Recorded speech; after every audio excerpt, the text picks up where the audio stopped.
We are almost done with the game. We are 51% progressed. And we are getting there. So let's see if we can finish this game. Okay, let's go. Let's go. Play.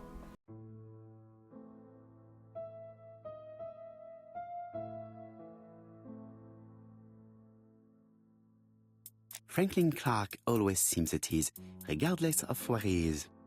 Something that's unique to people who travel. I should take advantage of the silence to examine them.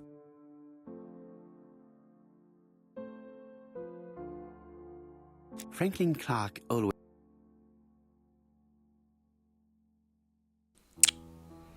One of two. I ought to concentrate on my guests. Okay. And...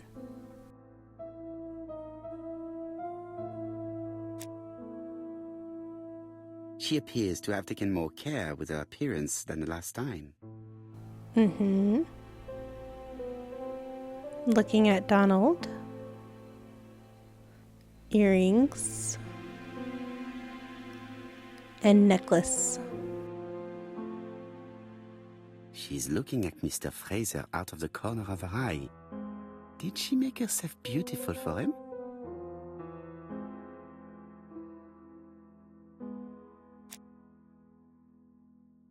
Donald is always on edge. Dark circles.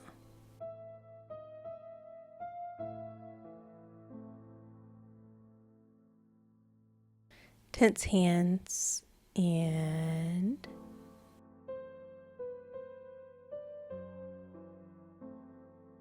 Leave me alone. Oh! We gotta find this last one and then I'll leave you alone.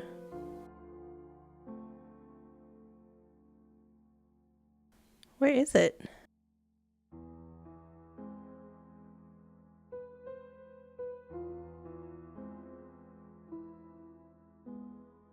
Leave me alone.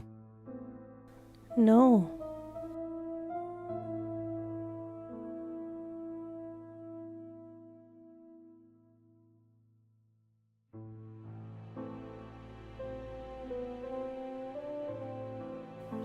I don't know where this last one is. Leave me alone. There we go. Shaving cut. That was a little difficult Donald to Fraser see. is very nervous at the moment, even if he's trying hard to control himself.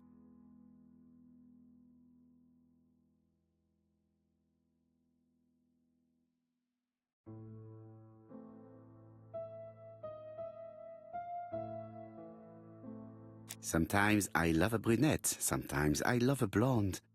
That's what the song says. The song says, sometimes I love a blonde who comes from Eden by way of Sweden. But I am not sure that this blonde is an angel. I wish to thank you all for coming. I wanted to bring everyone close to the victims here in order to unmask the murderer. Get to the point, Mr. Poirot. What do you want from us?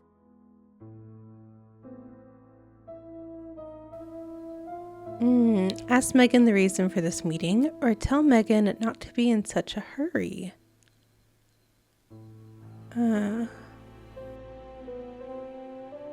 Megan, dear girl, please be patient. Mr. Poirot, how dare you address me by my first name? Please excuse me, mademoiselle. What I ask is that you search your memories. The murderer must have left some trace. Yes, he must have prepared his crimes very carefully. Tout à fait. He did not get to Bexhill at midnight in order to strangle a young girl whose name by chance starts with P. Must we go into that?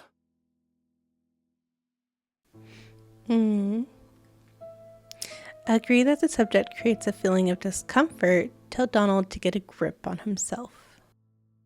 No, of course. Not if it makes you uncomfortable. Come on, Mr. Poirot. I imagine we all feel terribly uncomfortable about these murders. It's true. We've to catch the killer, not be spared the gory details. Mr. Fraser, please get a grip on yourself. Well, I want to help you, but I don't remember anything else. Nothing I haven't already said. And you, Mademoiselle Barnard? Did your sister say if she was seeing another man? She never would have told me.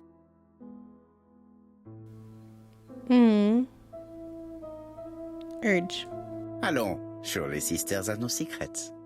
She never spoke about any of that to me. Do you believe me, or do I have to repeat myself? Betty knew I didn't approve of her behavior. Her flirting was spoiling any chance she might have had. Tell me, mademoiselle, what did you talk about with your sister?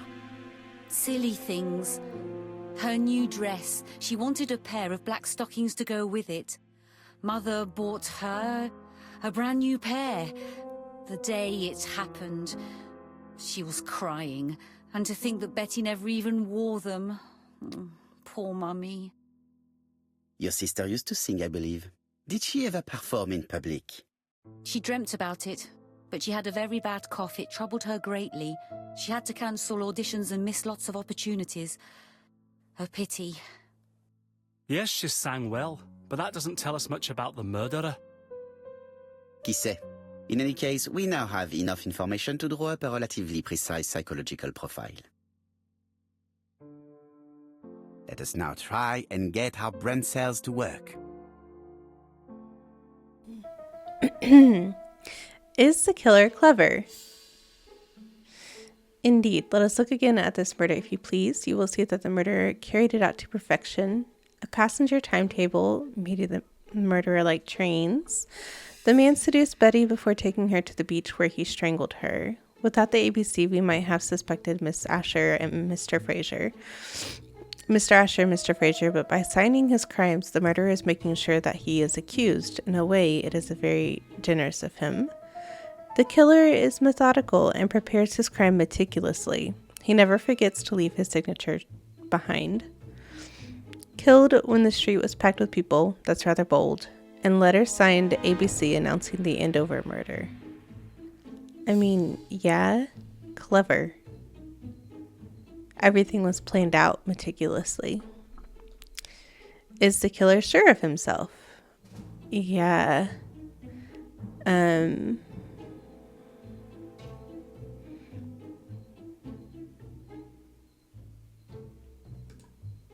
No.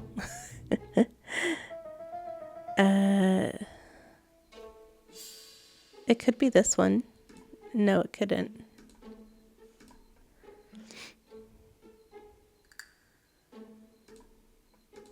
Oh my goodness. Self-confident. That's rather bold. Is the killer a seducer? Yes. Seducer. Seduced Betty on the beach before strangling her. Does the killer like trains? Yes. Likes trains.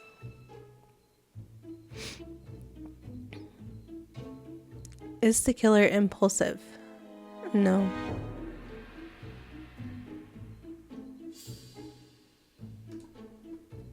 Cold.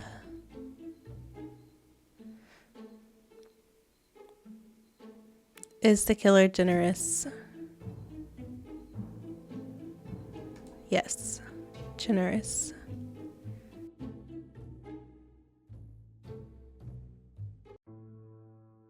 So, ladies and gentlemen, we can now surmise without too much risk of error that our adversary is calculative, sure of himself, a seducer, of outstanding intelligence, that he has plenty of self-control, and that he likes railways.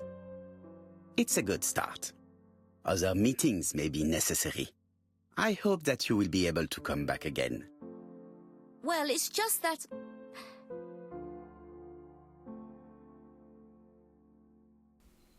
So push Mary so that she helps, ask Mary what is bothering her, and point out that she is in short of money for the train. Ask Mary what is bothering her. Is something bothering you, Mary? Well, Mr. Poirot, you see, I don't know if I can come to London just like that. It's normal that people helping with this inquiry should be reimbursed. Starting with you, Miss Trower. Please allow me to pay for your train tickets. Oh, sir, I cannot accept. But you must. Mademoiselle, I may not be rich, but my brother left a fortune which will be mine. Mr. Clark, that's very generous of you. Well, someone has to foot the bill. Mr. Poirot, would it be possible for you to come back to Devon? Lady Clark has expressed a wish to see you. We'll adjust her medicine so she'll not be too drowsy. But of course, I shall come the day after tomorrow if it is convenient. Thank you all for coming. We will meet again soon. The meeting was most fruitful. Really? Hastings, I believe now we have everything we need to find a common point between the victims. Now it is time for us to use our grey matter. Let us now try and get our brain cells to work. What do the victims have in common? Betty was seeing other men as well as Donald. The body was still warm. Betty had a photo of her and Donald. The first victim was called Asher. Miss Asher took a cough medicine. Miss Asher had a violent husband. Donald was a violent man. Betty had problems with her voice. Sir Carmichael Clark was a famous retired doctor. Was close to Thora Gray.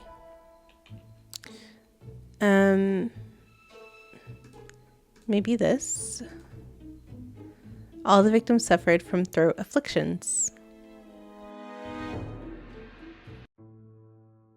The first two victims suffered from bad throat, and that was precisely the specialty of the third victim, Dr. Clark. We have a lead. It would pay to take a closer look at the medical records of Dr. Clark's patients. We'll do so during our next visit to Churston. I will do it myself, mon ami. You must remain in London just in case ABC sends us another letter. Very well, as you wish. Thank you for coming, Mr. Poirot. Lady Clark is waiting for you in her bedroom on the first floor. Please excuse me, I cannot stay for the interview. I've to take Miss Gray to the station to see our lawyer in Torquay.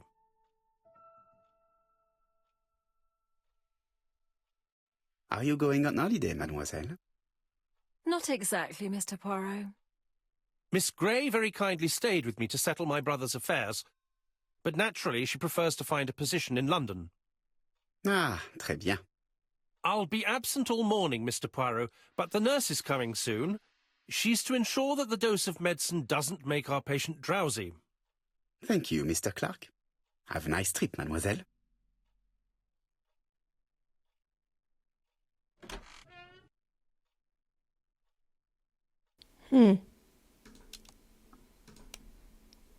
Go and find Lady Clark in her bedroom.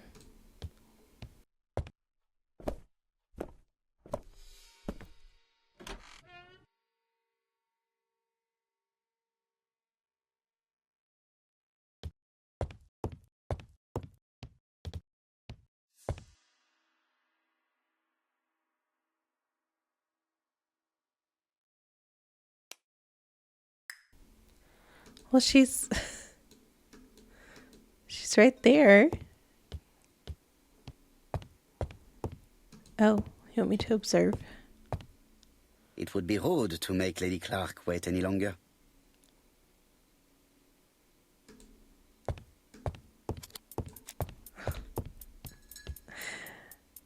This poor woman is very ill.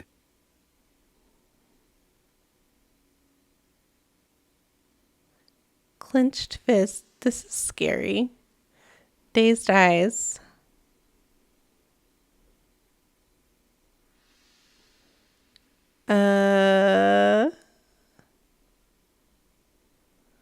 Medicine. Please tell the nurse to hurry. Please.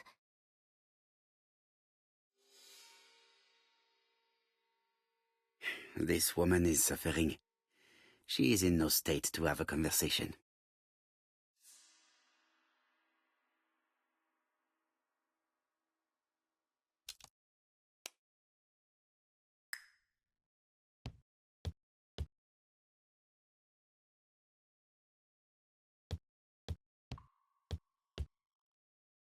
It would be rude to make Lady Clark wait any longer. Oh my goodness, I'm trying. There we go. Mr. Poirot? My respects, madame. Thank you for coming. Thank you. Have you seen the nurse? She should have been here by now. Oh, I'm sorry. The telephone in the hall is ringing.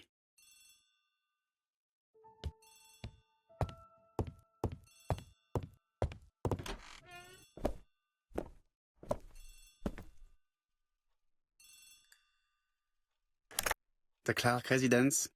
Detective Hercule Poirot speaking. How do you do, Mr. Poirot? I'm Lady Clark's nurse. I wanted to let you know that I won't be able to come for her injection today. Might Miss Grey be able to do it? She has just left, but I will take care of it. Thank you. That's very kind of you. You'll find the skeleton key to open the medicine cabinet hidden in the lion trophy. You can count on me. Au revoir, mademoiselle. Oh, thank you kindly. Goodbye, Mr. Poirot.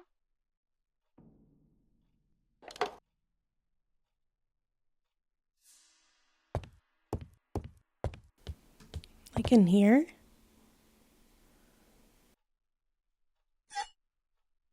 Here is the skeleton key.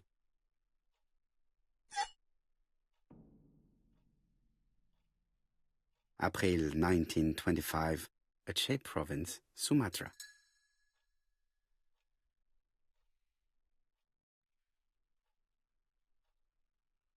Lady Clark is in pain. I have to give her an...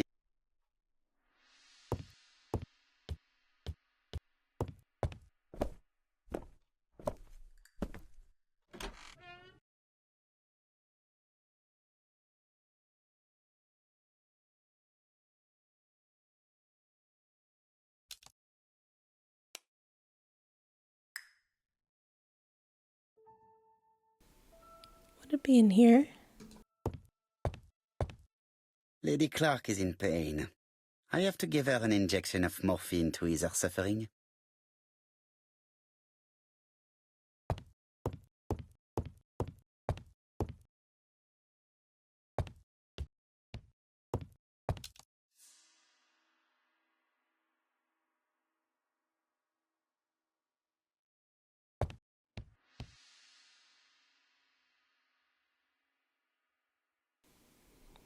Okay. It's closed. So that's where the key goes.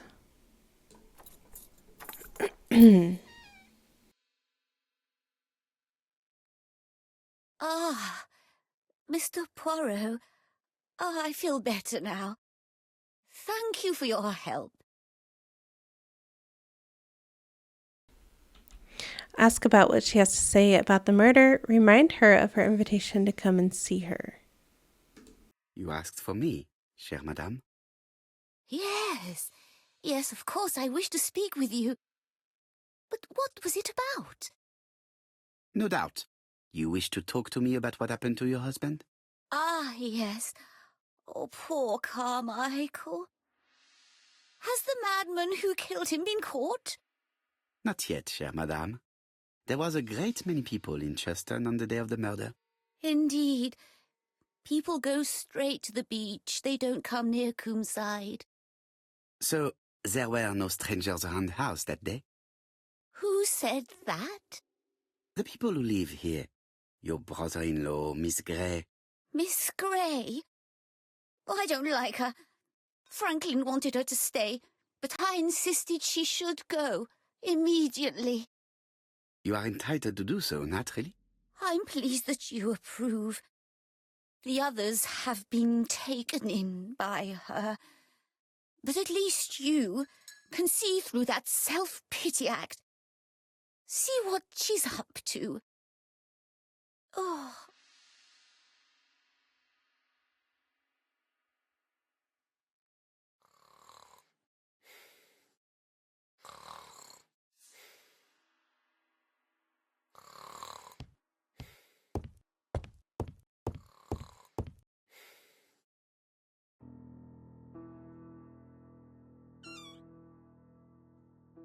There we go.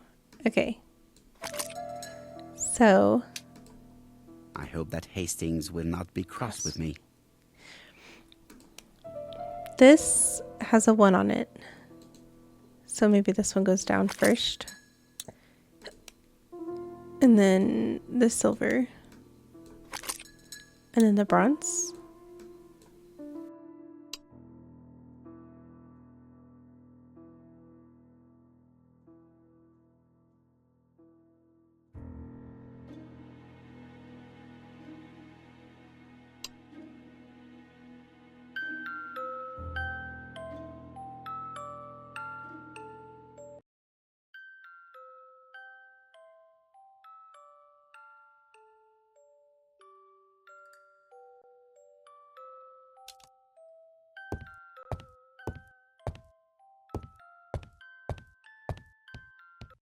Oh, what are we talking about? Ah, yes, Thora Grey. Oh, Carmichael had great esteem for her, but for me she was nothing but a hypocrite.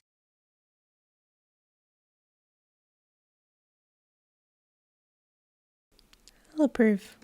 You're probably right, madame. You have seen through her. I'm so pleased that I've convinced you.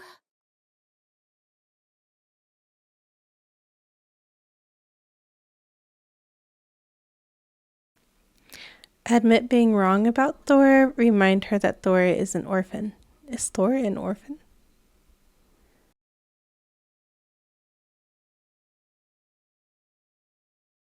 You are very harsh. Do not forget that the girl is an orphan. Yes, and she used the fact to get around men. Take Franklin.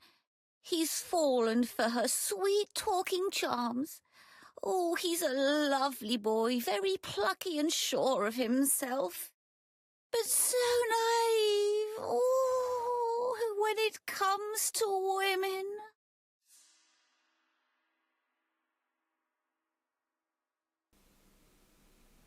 I guess admit being wrong about Thora. Remind her that Thora took care of her. Franklin really idealized Miss Grey. Absolutely. It's so good to see that you all agree with me. Miss Grey did look after you very well, though. Outwardly. But she's hiding something. I think she tried to poison me. Miss Grey? A poisoner? But everybody appears to like her. It proves she knows what she's doing. She's manipulative and she's a liar. A liar? Let's see, didn't she say that on the day of the crime nobody was around Coomside? That is correct. Well, at 11 o'clock I saw her talking to someone. Really? And what was this man like? An ordinary sort of man with a very plain face. Oh, I don't remember well. Was he a gentleman? No, he was not a gentleman. It would be best to leave her to sleep now. The telephone in the hall is ringing. Let's go answer it again.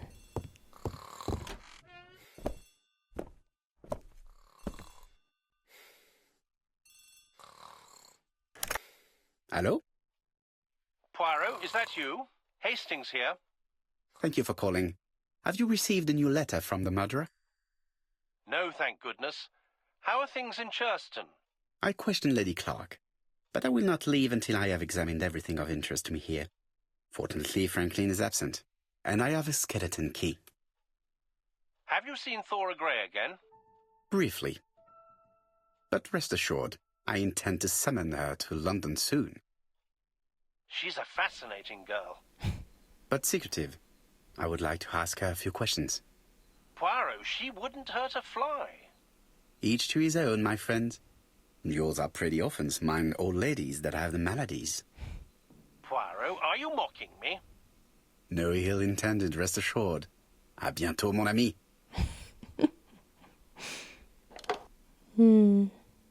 Okay. Now we can search How everything. am I going to open this trunk? Let us examine it.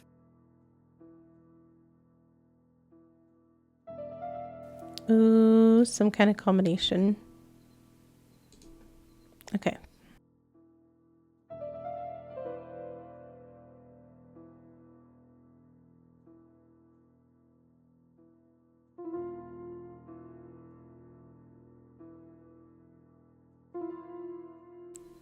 One 1927 maybe?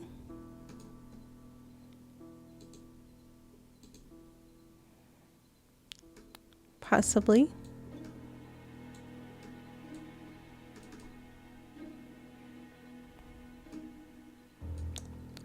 One 1927.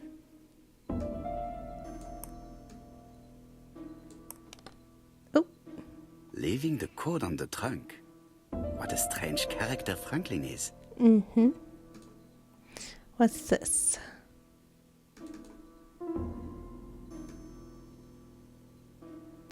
So it looks like we need to decide a time.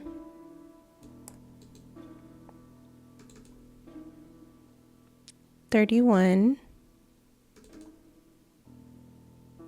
$28,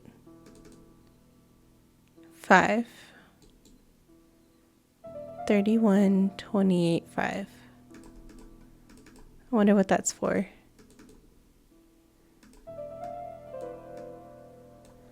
Oh.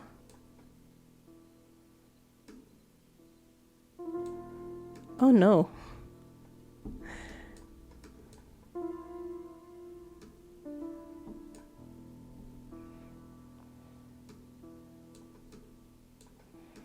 Okay, so it looks like there are 3 pictures here.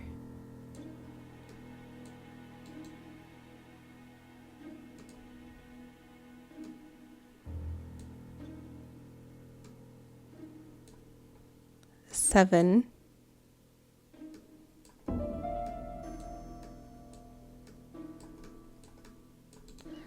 I can't move that back down.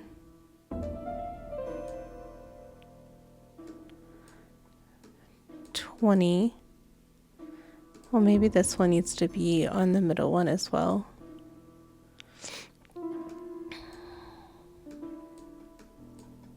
Oh, maybe it's the time. 7:20.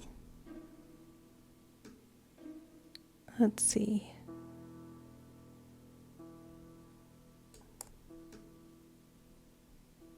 So, what is this sound?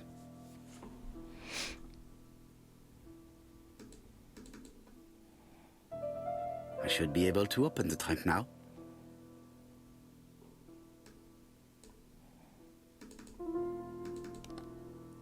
There we are. Oh. A pile of books, including one about dragons. Nothing interesting.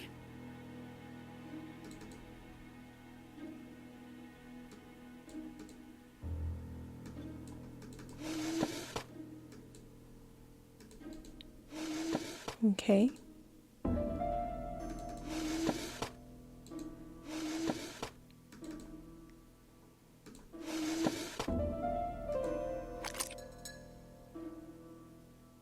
Why has Franklin put an Allen key inside his trunk? I'll borrow it for a minute.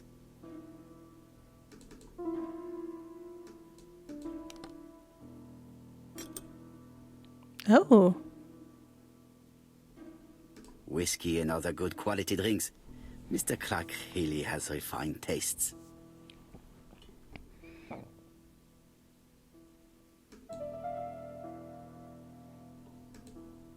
Whiskey and other good quality drinks. Mr. Clark really has refined tastes.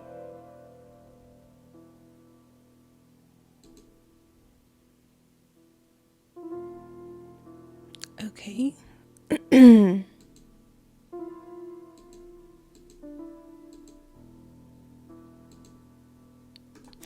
Oh, there's still more to this puzzle.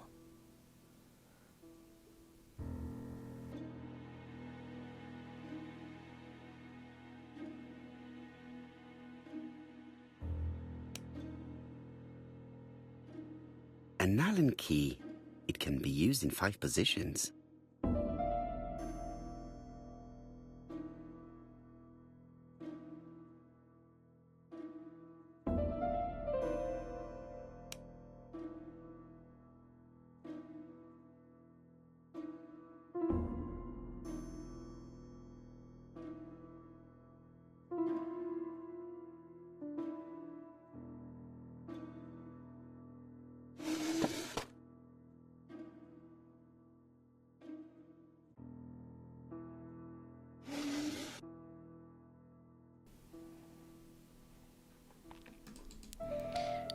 I could.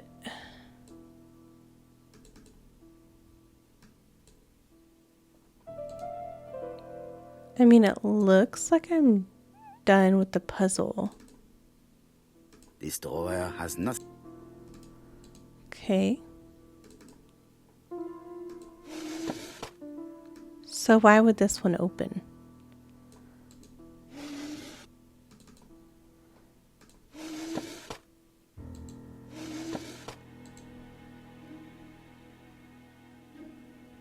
A pile of books, including one about dragons. Nothing interesting. Well, it seems like I'm done. Oh. An Allen key. It can be used in 5 positions. 5 positions.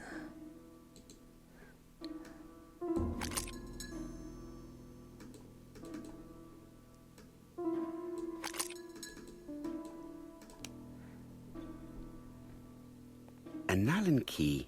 It can be used in 5 positions.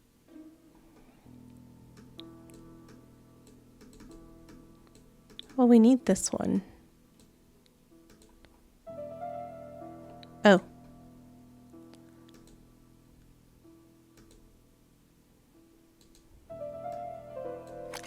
There we go.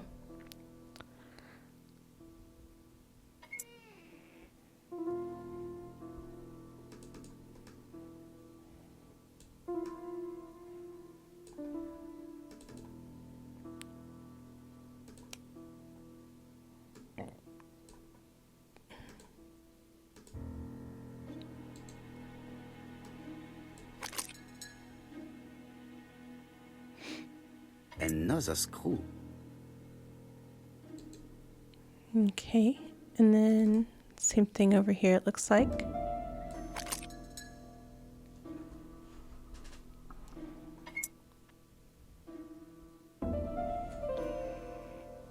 This engraving is not very easy to understand. I need to sort it out.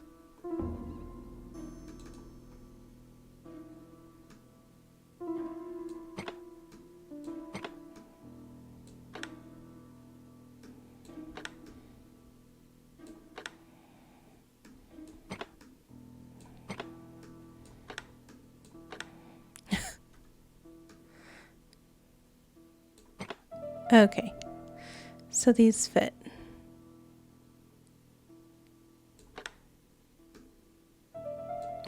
Whoa.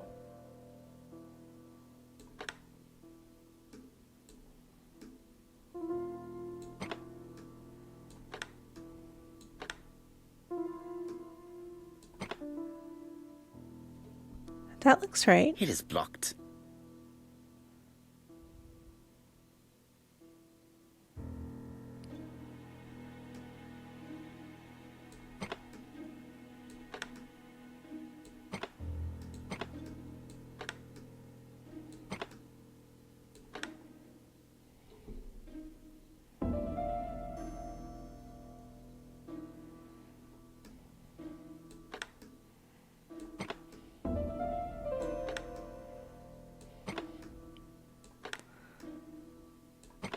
Oh no.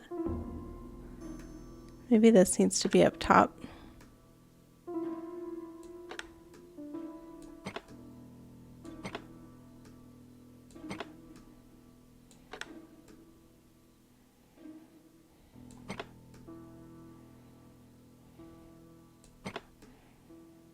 Ugh.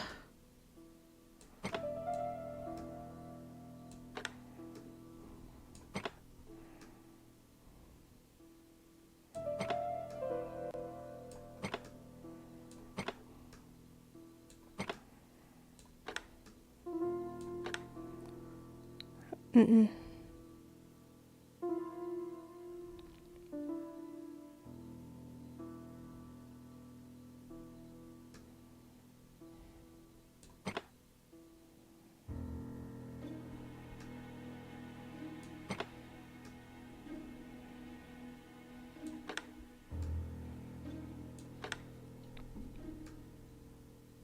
Franklin must really love his country to have an engraving in his trunk.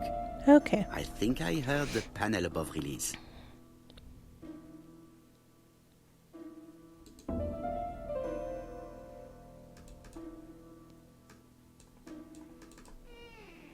A signet ring? A signet ring with a code written on it. 1587. It may be useful to me.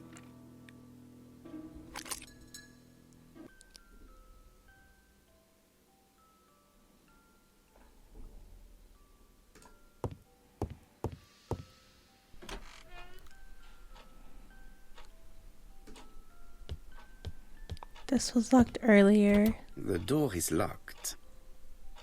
Well, good thing we have a skeleton key. This unit contains the medical records for Sir Carmichael Clark's patients. Let us study them closely and see if there are any familiar names. Lots of dust. The records from E to Z have not been touched for years. No known names. Disappointing. No dust on the records from A to D. They've been handled recently. No known names. Disappointing.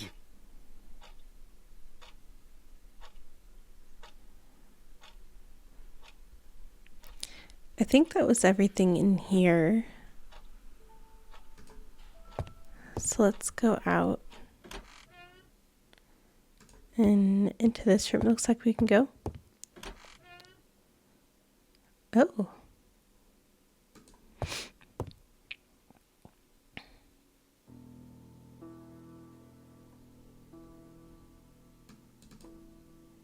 A Chinese symbol is engraved on this metal disc.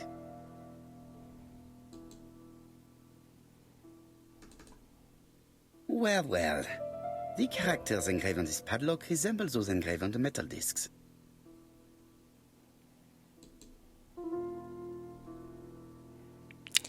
Okay, so there's 4. This looks like the first one. Oh. That's it.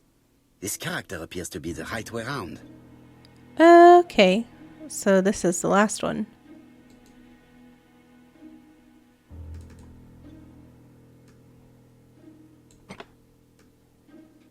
That's it. This character appears to be the right way round. Okay, and then this. Position of this character looks right to me. Okay. And then last one. Position of this character looks right to me. Okay. Very good. All the circles are facing the right way. What are they showing me? Probably the code. So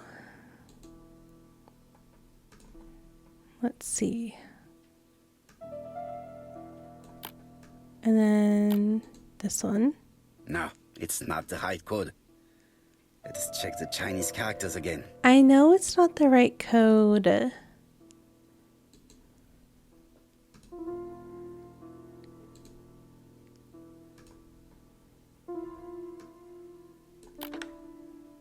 I didn't even put the last one in. At last, the cupboard is open.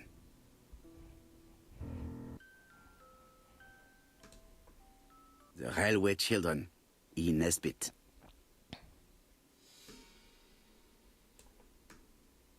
For Franklin, und Heffy's Christmas, 1910.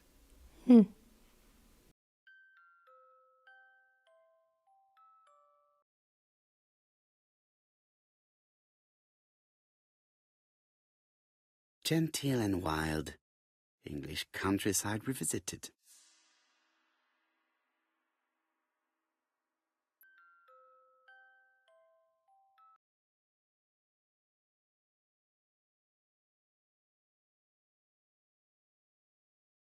Traveling in China, a practical guide for English travelers.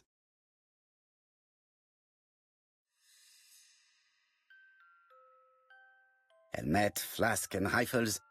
Franklin is very well equipped.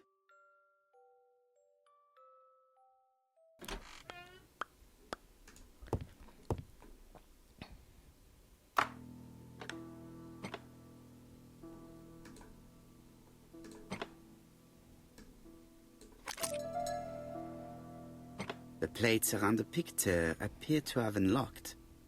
I think I've already seen these symbols on Franklin's trophies.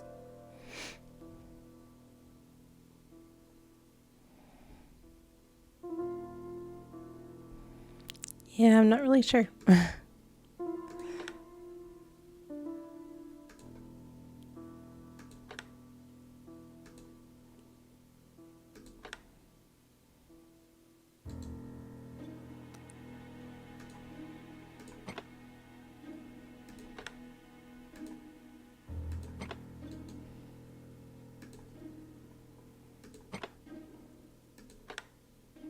The Alaskan Kodiak bear.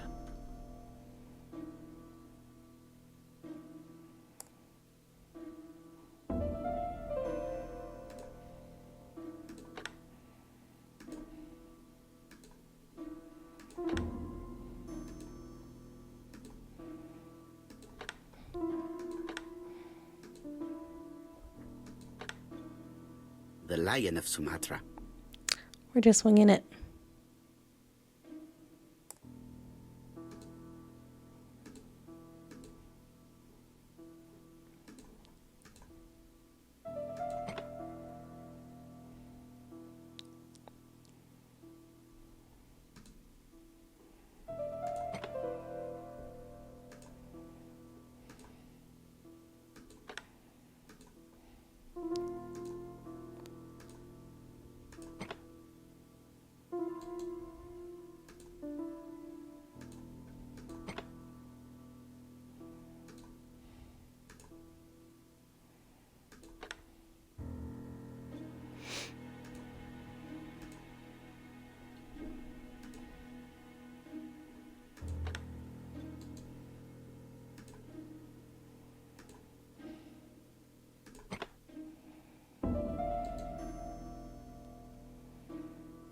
So the bear, the lion,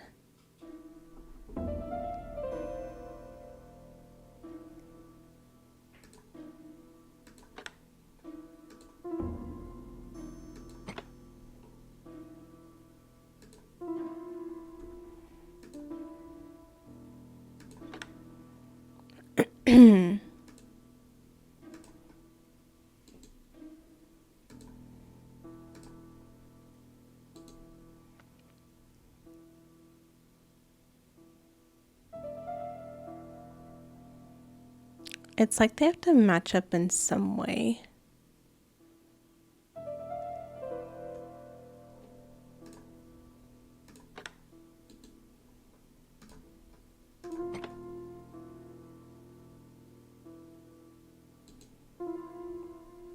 The lion.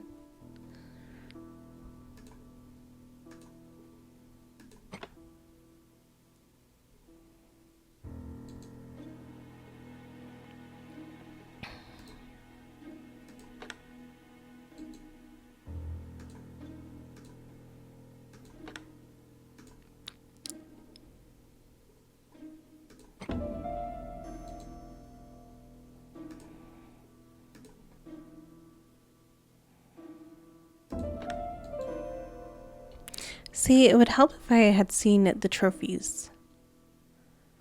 'Cause I didn't.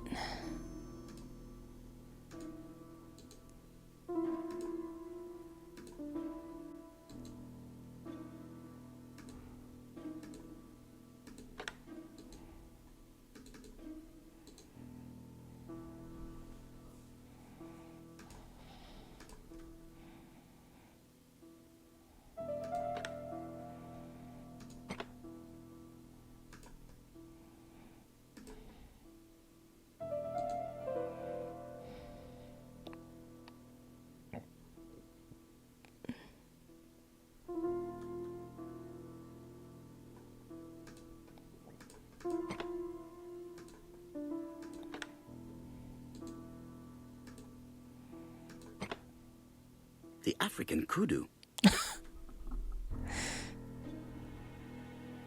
I heard the sound of a mechanism. Strange way of protecting one's safe. Triangulating one's hunting sites on a map.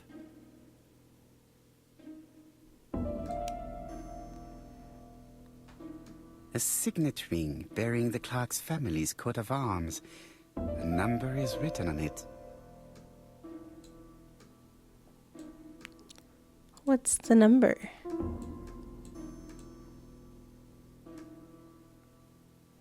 Oh, 1587. 15. Nope. Yep. 87. These documents are very likely going to help me for the rest of the inquiry. I hope so. A dozen gold sovereigns. Some shares for the Southern Railway and some treasury bills. This is not worth much, hardly enough to justify your robbery. A dozen gold sovereigns. Some shares for the Southern Railway and some treasury bills. Eton College School Year 1912-1913. Franklin Clark. School report for Franklin Clark. According to his teachers, Franklin was a good student, but lacked discipline. Sir Carmichael Clark, Campside, Churston, Devon, to Mr. Franklin Clark, Peninsula Hotel, Salisbury Road, Tsimsha, Kowloon, Hong Kong. Campside, 1935, January the 12th. Dear Franklin, first, I wish you a good start to a successful new year. I have received your letter dated December 10th. Thanks for defending my interest against Wang, this robber. Things could have got pretty bad if you weren't a real cold-blooded guy. I envy you for that. Things go on here much as usual. Charlotte is moderately free from pain. I wish one could say more. You may remember Thora Gray. She is a dear girl and a greater comfort to me that I can tell you. I should not have known what to do through this bad time but for her. She has an exquisite taste and shares my passion for Chinese art. No daughter could be a closer or more sympathetic companion. Life has been difficult, but I am glad to feel that here she has a home and true affection. You wrote me you want to stay in China for 1 more year or even longer. I don't object. The longer you stay, the more opportunities you will have to increase our collection. Nonetheless, you should know that we miss you here, and that Charlotte will be gone by the time you come back. I am, dear Franklin, your truly affectionate brother. Charlotte Clark, Campside, Churston, Devon, to Mr. Franklin Clark, Peninsula Hotel, Salisbury Road, Tsim Kowloon, Hong Kong, Campside, 1935, January 1st. I wish you with all my heart a happy year 1935. Writing my greeting cards, I have affectionate thoughts for you. Always smiling as a child, sailing to distant countries and bringing back to us trunks full of wonder. At home, everything annoys me, starting with this young Thora Sir Carmichael is so fond of. I have nobody to share my feelings with, so I write to you. How can I tell you what happens to me? The simplest way the better. I am doomed. I still have 1 year to live, no more. How do I know? I opened the secret drawer of Carmichael and read a letter not addressed to me. In this letter, Dr. Logan tells my husband in the most direct way the truth he conceals from me. So, I know, but my husband doesn't know I know. Please don't tell him. And if he shares the truth with you, act as you are surprised. Carl will probably speak in his usual convoluted way, but I wanted to be the first to announce it to you. It does matter to me that you are aware of what happens in Campside. Warm regards, Charlotte.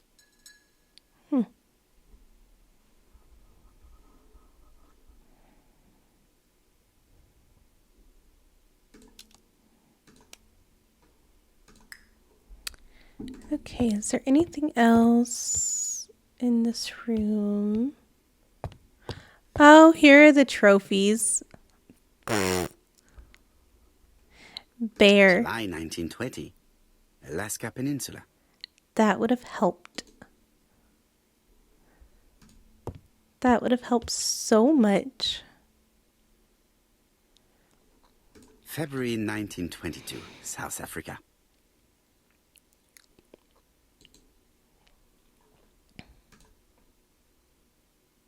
Franklin appears to be very active.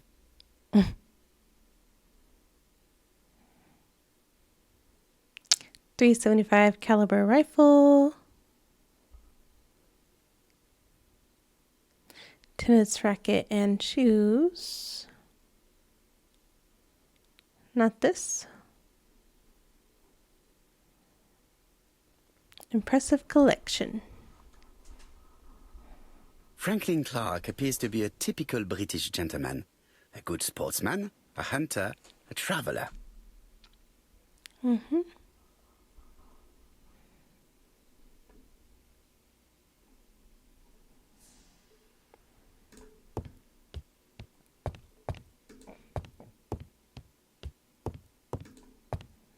I don't think there's anything else in this room, because we've already looked at that.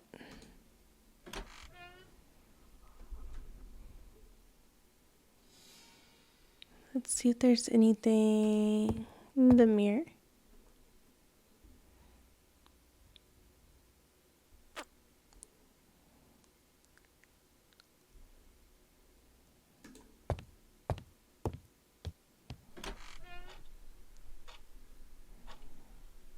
Because we've looked at all of this. I'm pretty sure. I see some papers that were not there the first time I visited. Oh. Valuers report property. Building land located in Comside, Churston client, Sir Carmichael Clark, April 15, 1935, Court and Brunskill office.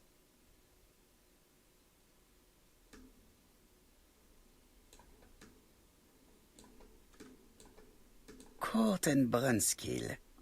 The name is familiar. Is that not the name of the firm Donald Fraser works for?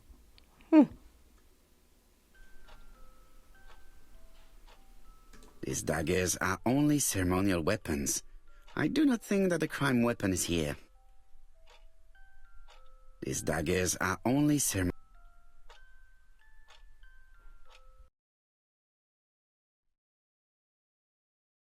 Ernest Logan, MD, Brighton Cancer Institute, 201 Dusk Road, Brighton, Sussex. To Sir Carmichael Clark, MD, Comside, Churston, Devon. Brighton, 1935, January the 5th. As a man of science, I owe it to you to be completely frank. Lady Clark, your wife is suffering from a generalized terminal cancer. I confess I didn't suspect anything like that during the first exams. But with the test results I have received today, there is unfortunately no place for doubt. I estimate that Lady Clark's life expectancy is no more than 1 year. Hospitalization would not help in her case, so I advise you to keep her at home and provide her with as much morphine as required to ease her last moments. Yours sincerely, Ernest Logan.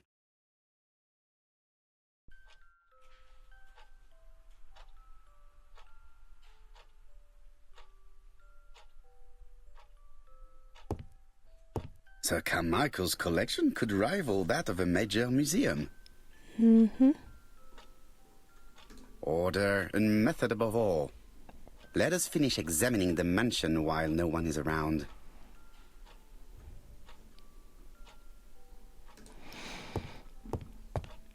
Let's see what else we can look at. This book was on the table before. Comside's private collection, purchases since 1920. The catalogue for Sir Carmichael Clark's collection.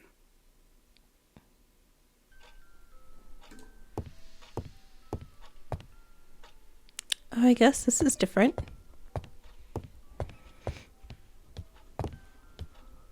I didn't notice that earlier. It's the brooch.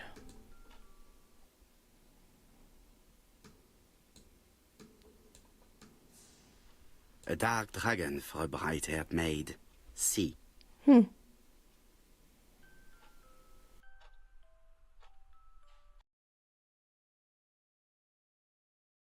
already seen similar daggers.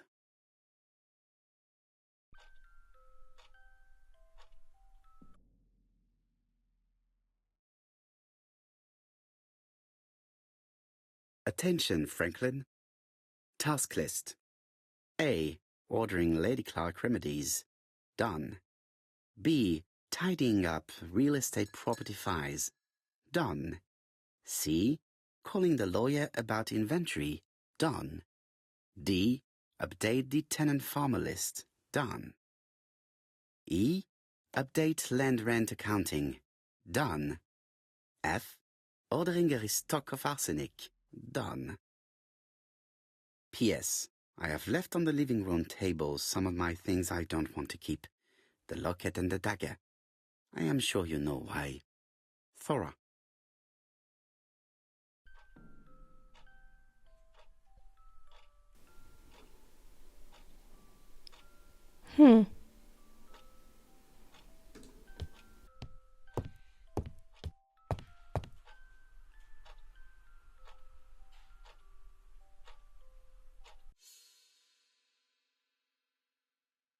Compass, point to the south. Bronze and magnetite, Han Dynasty, circa 210 BC, purchased in Hong Kong 1935.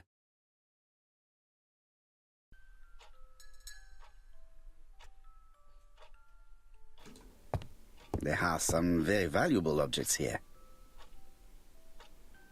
Okay, I think that's everything in this room.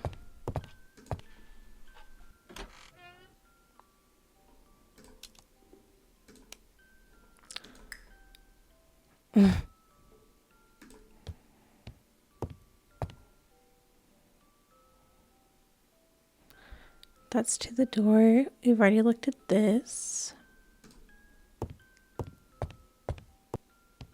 Oh.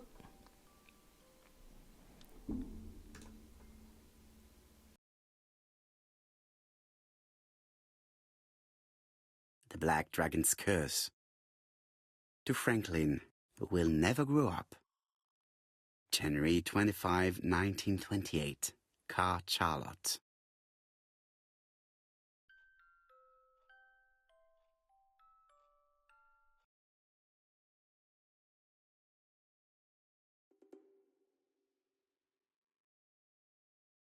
Miss Thoragray, Comside, Justin, Devon.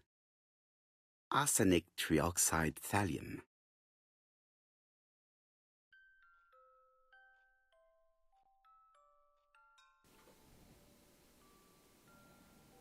Not the letter? Okay, I guess not.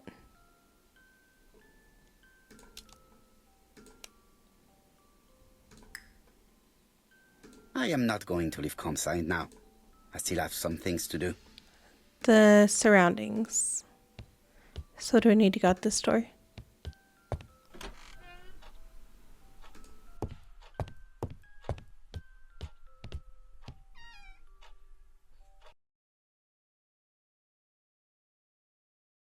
Where is the horrible smell of carrion coming from?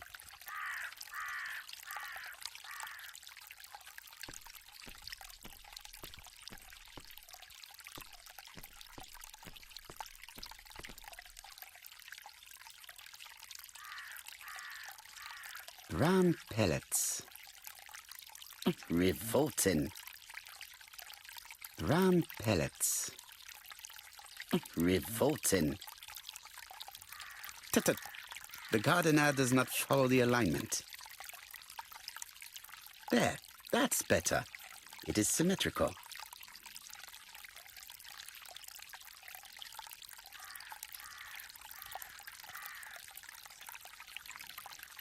There, that.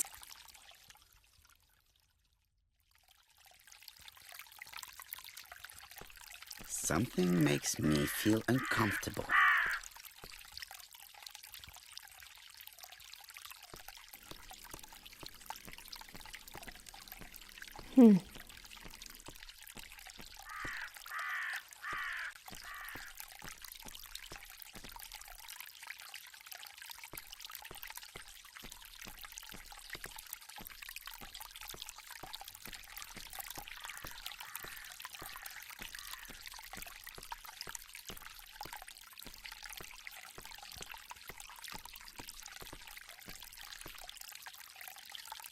It was probably the gardener who lit this fire. Look here. I wonder if someone wanted to get rid of these papers. This object would probably be useful to me. Let us now try and get our brain cells to work. Why did Thor leave personal belongings behind at Comeside?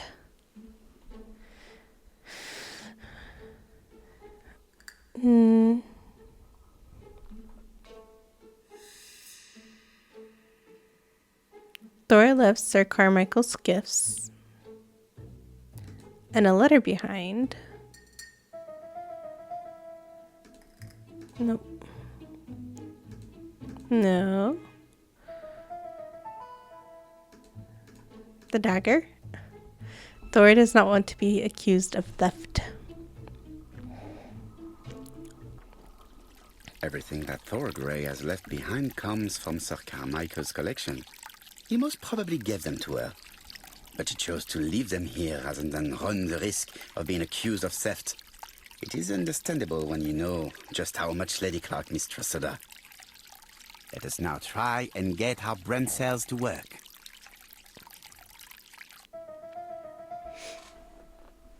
Okay, is Thor a poisoner? Lady Clark thinks that Thor Grey is manipulative. And Thor had ordered rat poison.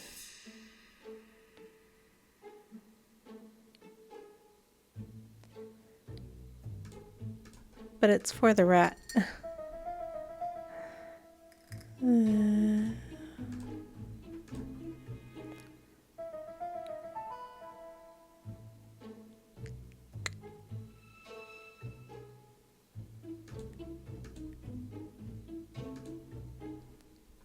Thor Grey never considered poisoning Lady Clark.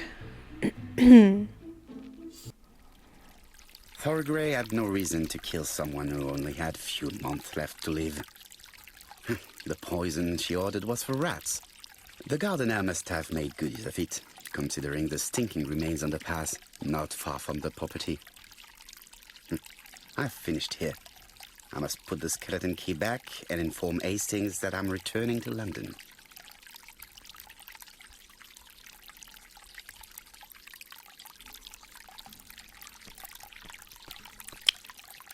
I would like to congratulate Clark's gardener. What symmetry. Oh. Can we go this way?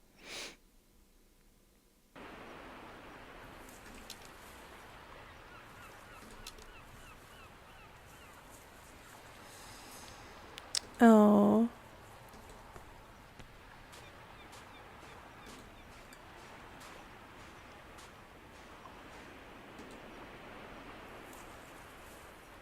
May you have peace, Carmichael. Charlotte. Okay,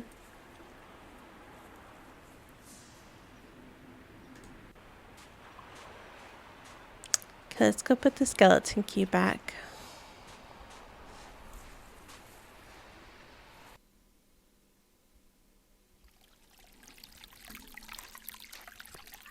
Oh, can we go in here? Clark's greenhouse. It must hold some rare plants. No? Okay. Make sure there's nothing else that we forgot to click.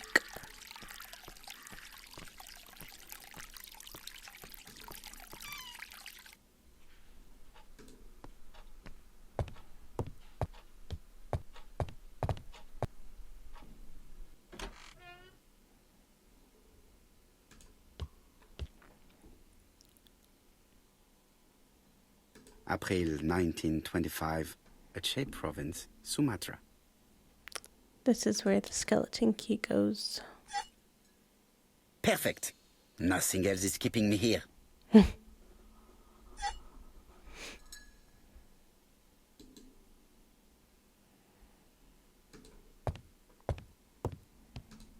I am not going to leave campsite now. I still have some things to do. What do you have to do? Oh, call. I thought we were supposed to go Hello, Hastings? leave. I have finished in Sherdston. I will take the first train. Tell me, do you know how to restore writing on a burnt document? Yes, you just have to soak a cloth with a hydrochloric acid solution and rub the sheet of paper. Then the characters appear. Bien. You have been of great assistance, Hastings. Could you please order the solution as soon as possible? Of course, but what documents do you want to read? You will see, my friend. À ce soir.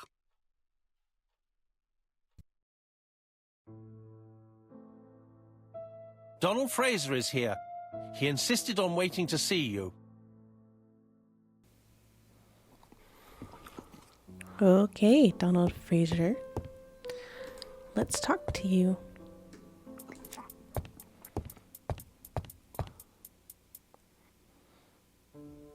This man is tired. Dark circles. Unshaven. He's still in the same suit. Crumpled clothes. Donald is short of sleep, and it looks as if he didn't even bother to undress before going to bed.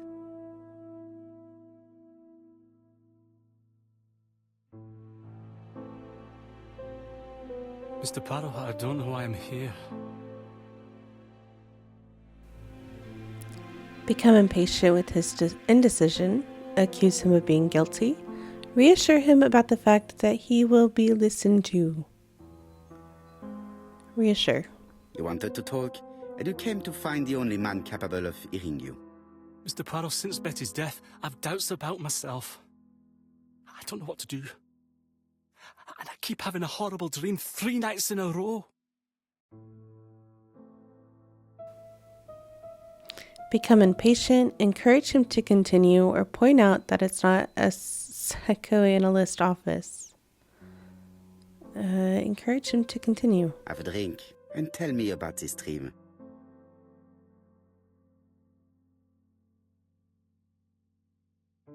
It's always the same. I'm on the beach with Betty. I grab her around the throat, and I squeeze, and squeeze until she's dead. Her head falls back, and I see that it's no longer Betty. It's Megan's face. Have you seen Megan Barnard recently? Yes, our grief has brought us together. I never really knew her before. She's really quite a remarkable girl. But I would never tell her about my dream. Why not?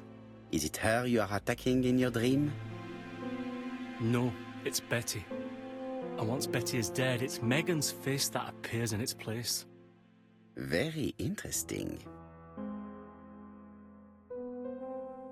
Let us now try and get our brain cells to work.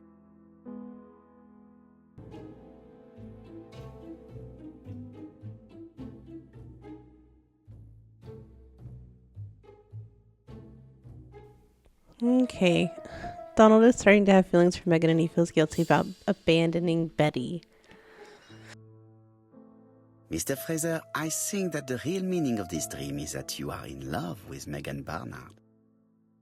Please go on. Do. This dream certainly betrays your guilt. Oh. But what do you feel guilty about? Having killed your fiancée? Possible. Or forgetting her very quickly for her sister? Certainly. And this forgetting is perceived as a second death. So you don't really think I was the one who killed Betty? I do not exclude this theory. I am simply saying that I do not need to know that fact to explain your dream and your guilt. Thank you for being frank, Mr. Poirot. You've helped me a great deal. I'm going back to Bexhill. I'll not take any more of your time up. It is late, Mr. Fraser, and you are tired. I'll sleep on the train. I like trains. It's easy to sleep rocked by the sound of the wheels. Poor boy, he seems completely lost. Well, women seem to like him. I think Megan will take care of him. Oh, I remember. Did you order the product I needed? Yes, we'll be receiving it tomorrow. Bien, it is late, and I asked Miss Grey to come tomorrow morning. I have a few questions I wish to ask her.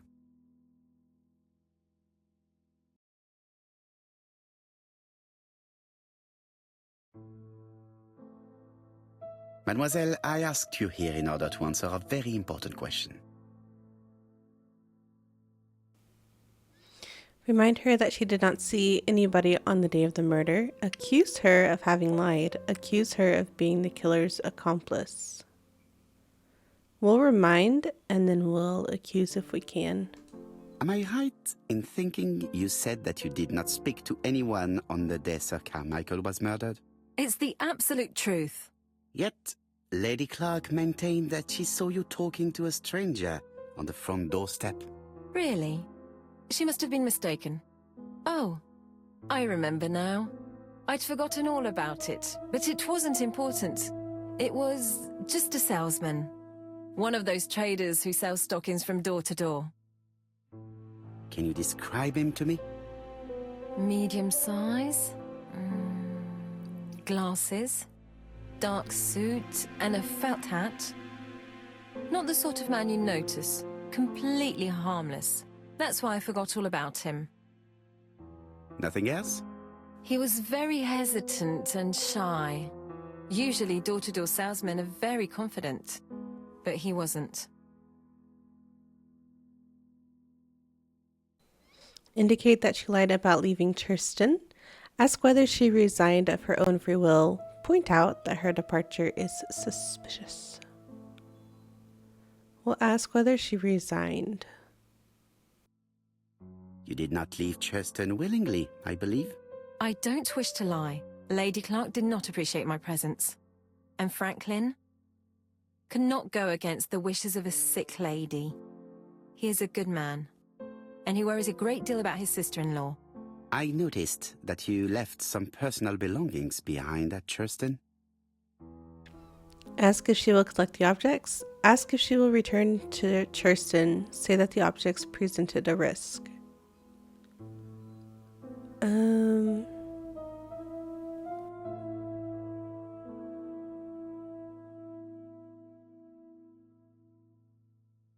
Are you planning on returning to Churston? Who knows what the future holds? Bien. I must ask you one last question. Please reply frankly with either yes or no. If Lady Clark had died, would you have agreed to marry Sir Carmichael if he'd asked you? How dare you ask such a question? Sir Carmichael treated me just like his daughter. And all that I ever felt him was affection and gratitude, nothing else. Thank you, mademoiselle. I will not keep you any longer.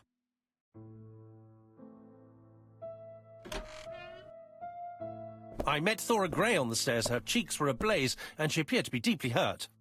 Poirot, have you offended the poor girl again? Do you have good reasons for accusing her? I accused her of nothing, Hastings. I simply asked her an important question she did not answer. Let us see if we can answer it for her. Let us now try and get our brain cells to work. Would Thora have married Sir Carmichael if he had lived?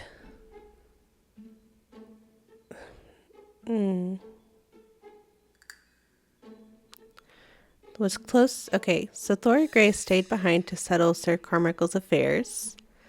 Sir Carmichael Clark was close to Thora Grey. Sir Carmichael had offered Thora a brooch. Thora likes Franklin. Thora is invasive about her relationship with Sir Carmichael, and Thora is a seductress. Sir Carmichael found Thora charming. I don't think so. Because I think Thora likes Franklin.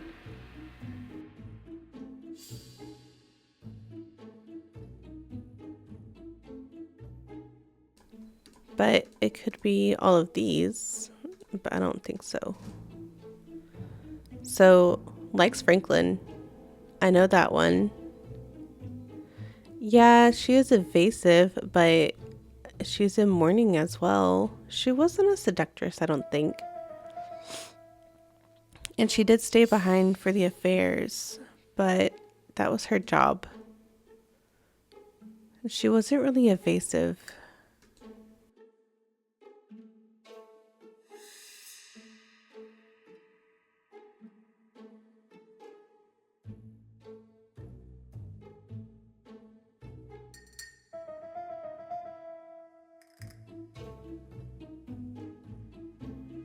Hold on, it's gonna take me a minute. I for sure think it's this one.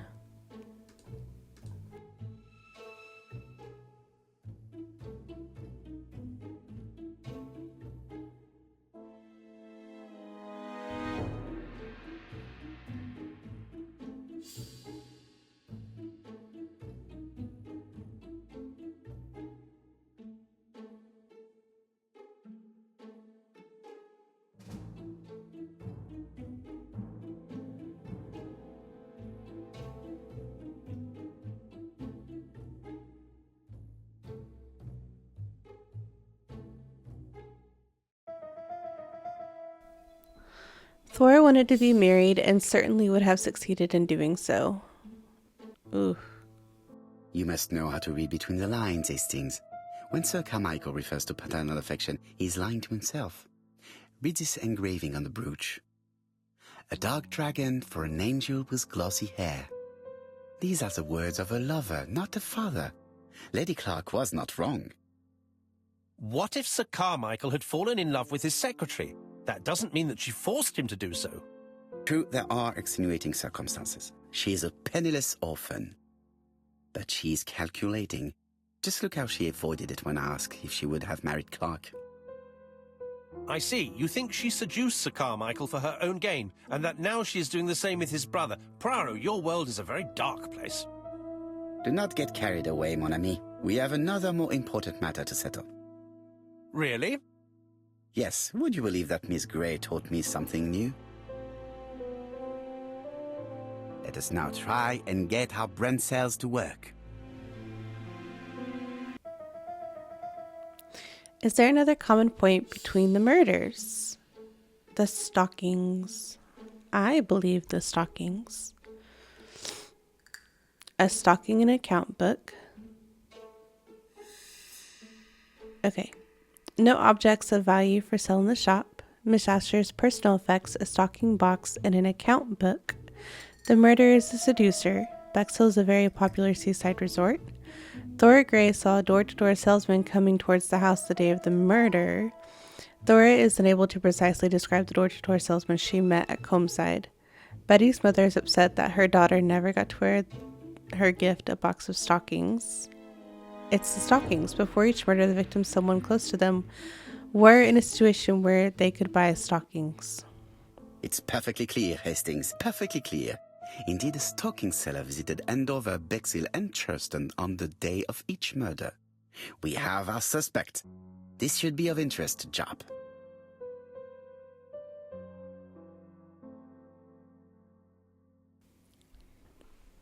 See, I had said that in the beginning. The stockings were the one little thing that stuck out. Chief Inspector, we are looking for a stocking salesman. I see you have a suspect. Yes. Contact all the stocking wholesalers who may employ him. Your suspect is a salesman? No, he does not take orders. He sells door to door. Right. The hunt is on.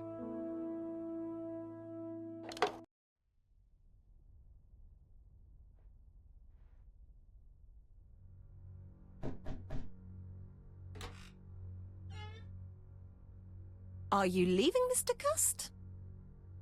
Yes, I'm going to Cheltenham.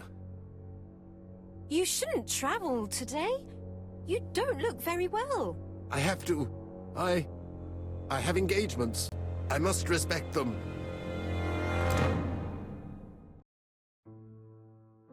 Can you get the post, Hastings? And why don't you go and get it yourself? Très bien. What's going on? I've never known Hastings to be so disagreeable.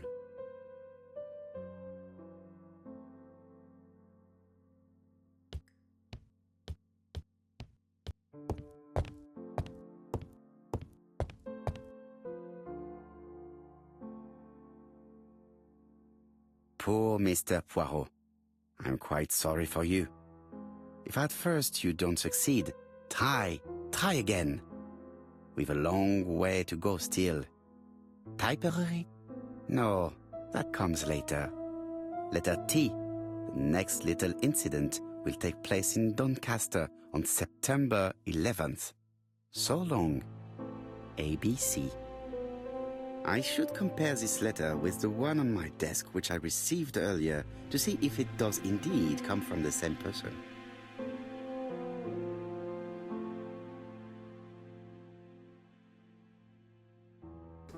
It looks like it does.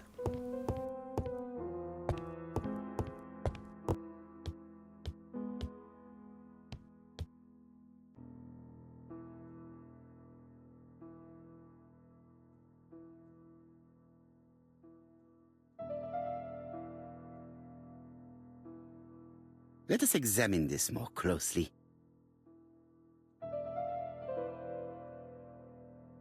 Certain characters in the two letters may have similar defects.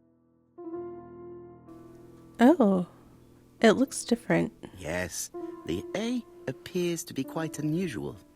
but it doesn't. That's right. The A characters in the two letters do indeed have the same defects. I have to find some other similar defects to confirm my theory. Yes, this I is weird. Yes, the I characters in the two letters do indeed have the same defects. And I have then to find some other similar defects to confirm my theory. the W. The W is not printed properly. Of course, the W characters in the two letters do indeed have the same defects. My theory was right. These two letters were written with the same typewriter. Hastings, he strikes tomorrow. Chief Inspector Japp? He's on another line. Can I take a message? Yes, please, mademoiselle. It is from Hercule Poirot. Tell him ABC strikes tomorrow in Doncaster. He must call me back. Very well, sir. Bien, now I'm going to see what I can find from these burnt documents. I've received the product I need. Hastings, if you do not mind, I would like you to take a few notes. Yes, yes.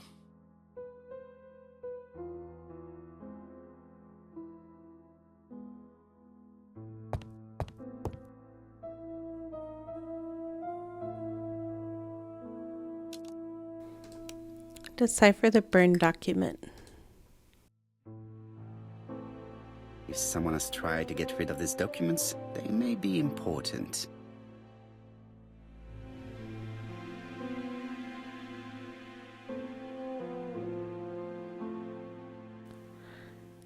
Oh. Okay, where do we...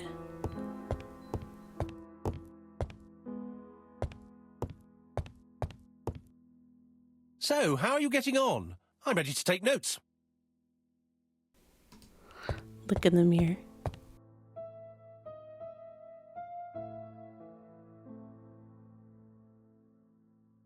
Now, down to work.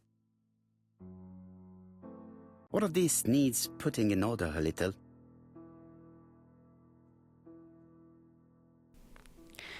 It's a puzzle. Okay, well here's... Oh, so these pieces go together? Okay.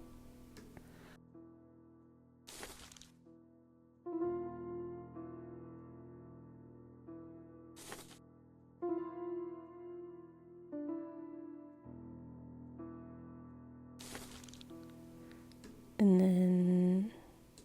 It's so simple. And then... This page is finished. That's done. 3 more to go. That's done. 3 more to go. Put that there. And then this here.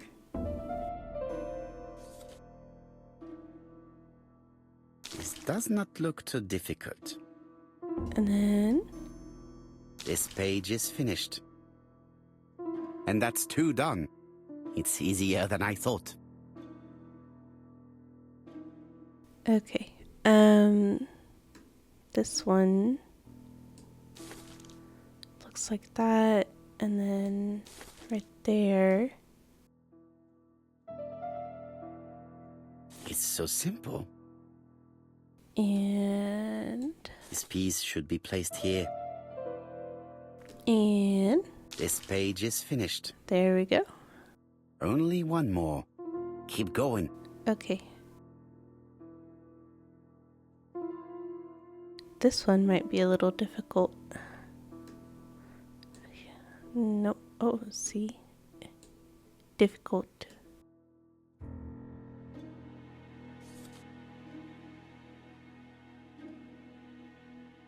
No, this goes here. And then...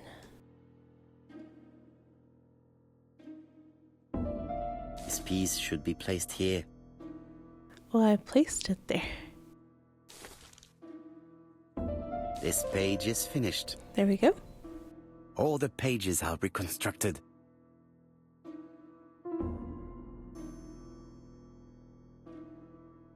And then... how do A we pour bottle it? of solvent.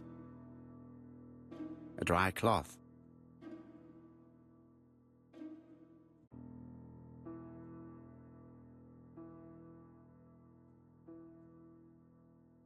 A bottle of solvent. Pour it on the cloth. And then The use... cloth is now soaked with solvent. And...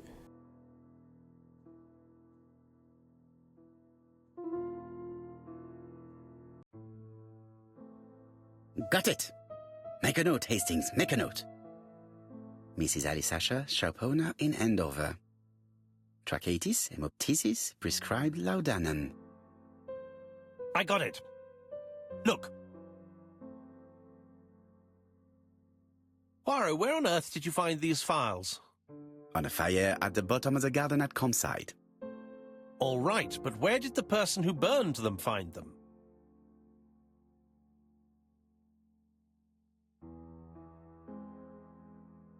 read the reconstructed documents. Alice Asher, shopkeeper in Andover. Tracheitis, hemoptysis, chronic cough with loss of blood. Prescribed laudanum-based cough medicine.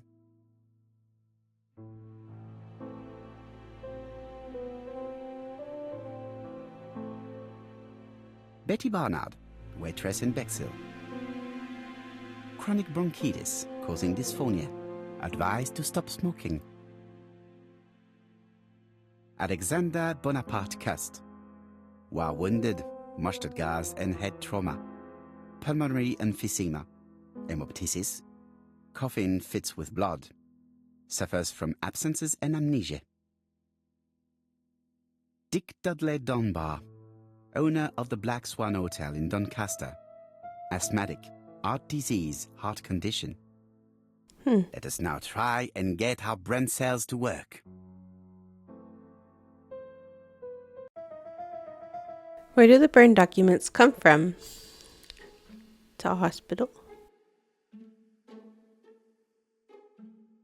So I'm thinking Thor Gray on the day of the murder.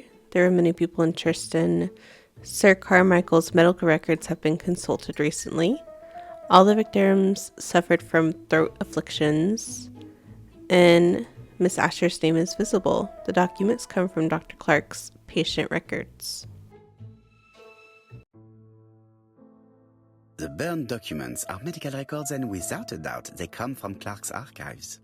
First of all, because all the patients have throat conditions.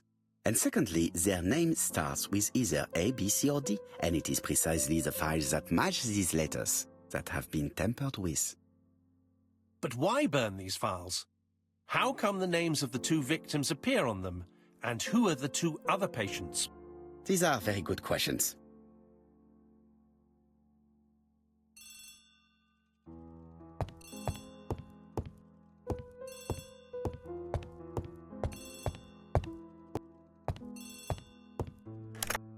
Hello, Poirot? Any news, Chief Inspector? You wanted a stocking seller? We have one. Reported by his landlady who thought he was behaving suspiciously. He has the most unbelievable name.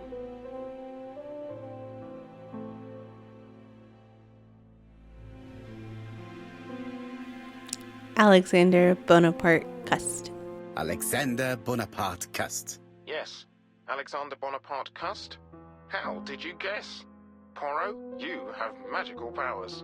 It's a serious lead. I called Doncaster. A person matching Cust's description has been seen at the station. He got off the train from London, but after that, nobody knows where he went.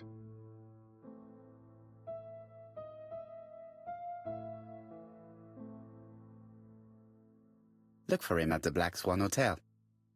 What? How do you know he's there? Trust me, Chief Inspector. You appear to be very sure of yourself. Very well. I'll call the Black Swan straight away. The owner is going to get a shock when he learns that there's a murderer under his roof.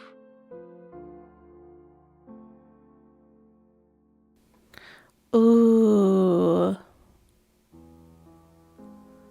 We could call instead of Jap, but we'll encourage Jap. Do your best, Jap. You can count on me. We should have called. Hastings, everything is at stake. With a little luck, our main suspect will soon be under lock and key. So, has Cust been arrested?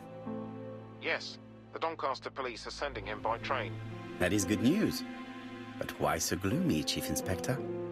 Well, when I told the hotel owner that he was sheltering a murderer, he collapsed. He's dead?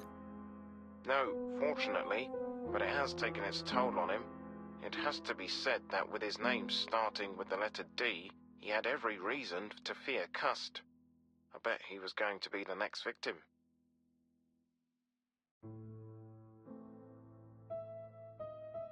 Admit.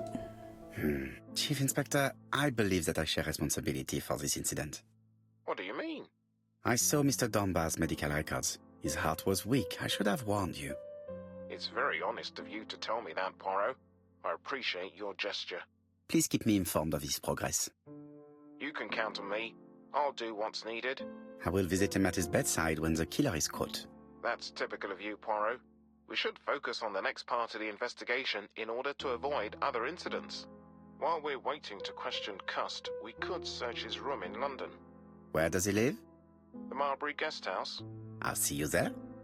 Yes, but start without me. First of all, I have to sort out a few details for Cust's transfer. I understand. À bientôt.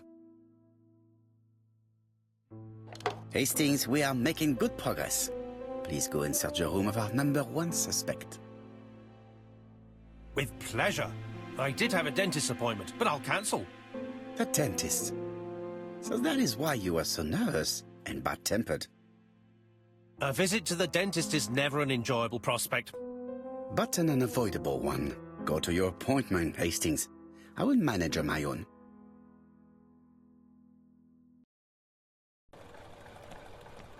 To Marbury Guest House, please. That was Agatha Christie's ABC Murder Part 3. I really hope you enjoyed it. If you did, make sure you like and subscribe.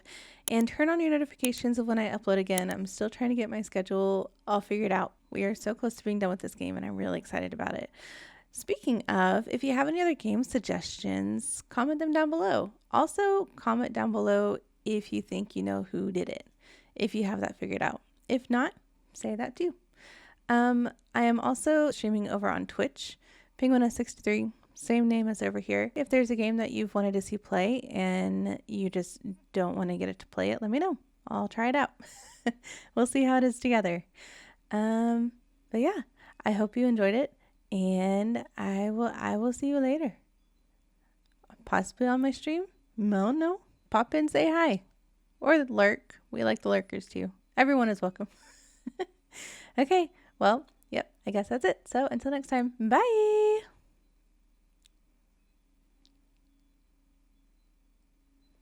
That works.